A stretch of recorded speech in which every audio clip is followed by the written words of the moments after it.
Present నేను ఓయూలో ఉండే Sitaramaswamy temple దగ్గర ఉన్న. సో ఇక్కడ స్వామివారి పూజా కార్యక్రమాల తర్వాత అక్షంతల వితరణ కూడా ఉంది. సో ఒక్కసారి ఈ కార్యక్రమంలో డీకే అరుణ గారు కావచ్చు అండ్ దాంతోపాటు గీతామూర్తి వీళ్ళందరూ కూడా పాల్గొన్నారు. ఒక్కసారి వీళ్ళతో మనం మాట్లాడదాం.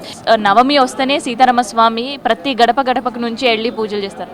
కానీ ఇప్పుడు అయోధ్యలో జరిగే పూజా కార్యక్రమానికి ఇప్పుడు ప్రతి గడపకు అక్షంతల వితరణ అండ్ దాంతోపాటు ఇక్కడ సీతారామస్వామి పూజలో పాల్గొనడం ఎట్లా అనిపిస్తుంది? చాలా చాలా అంటే అదృష్టంగా భావిస్తూ ఉన్నాము.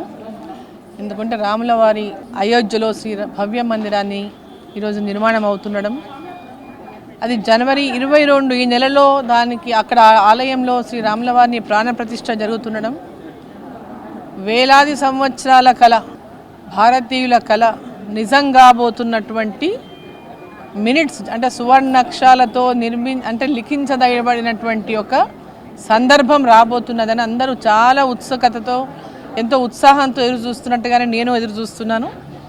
సో ఇదందరూ దేశవ్యాప్తంగా కూడా ప్రతి ఇంట ప్రతి ముంగిట్లో కూడా ఇవాళ ఒక పండుగ లాంటి వాతావరణం ఏర్పడ్డది. ప్రతి గ్రామాన రాములవారి అక్షింతలు ప్రతి ఇంటింటికి కూడా వెళ్తూ ఉన్నాయి. ప్రతి ఒక్కరు కూడా అక్షింతల యొక్క పంపిణీ చేస్తున్న నేపథ్యంలో ప్రతి ఒక్కరు ఇంటి దగ్గర ఉండి వాటిని అందుకోవడానికి ఎదురు చూస్తూ ఉన్నారు.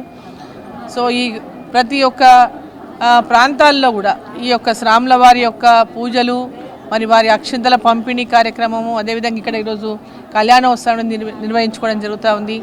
సో ఒక పండుగ వాతావరణం అంటే 22వ తేదీ అంటే ఇంకా 15 రోజులు ఉన్నది. అయోధ్యలో భవ్య రామ మందిర నిర్మాణం పూర్తయి ప్రాణప్రతిష్ఠ జరగబోతున్నటువంటి క్షణాలు. సో ఈ సందర్భంగా ఇప్పటి నుంచి ఒక పండుగ వాతావరణం ఎక్కడ చూసినా మనకు కనపడతా ఉంది. ఎక్కడ చూసినా వాతావరణాన్ని మనం చూస్తూ ఉన్నాం. చాలా ఆనందంగా ఉంది.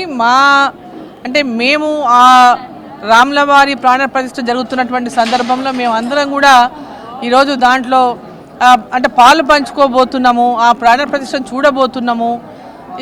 ఆ తర్వాత ప్రతి ఒక్కరికి కూడా ఆ రోజు అందరము పోలేకపోతాం. చాలా పెద్ద ఎత్తున దేశవ్యాప్తంగా ఉన్నటువంటి అనేక మంది గెస్టులు వివిధ దేశాల నుంచి కూడా వస్తూ ఉన్నారు.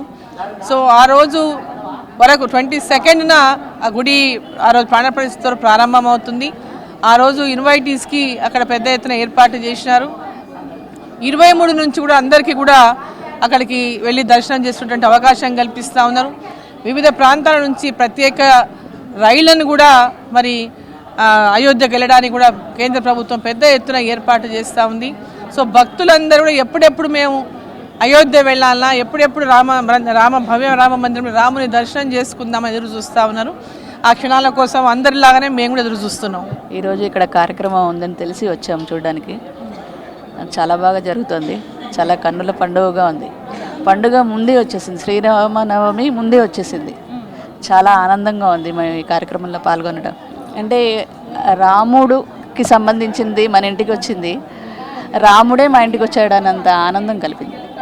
అనుభూతిని మేము ఫీల్ అయ్యామన్నమాట.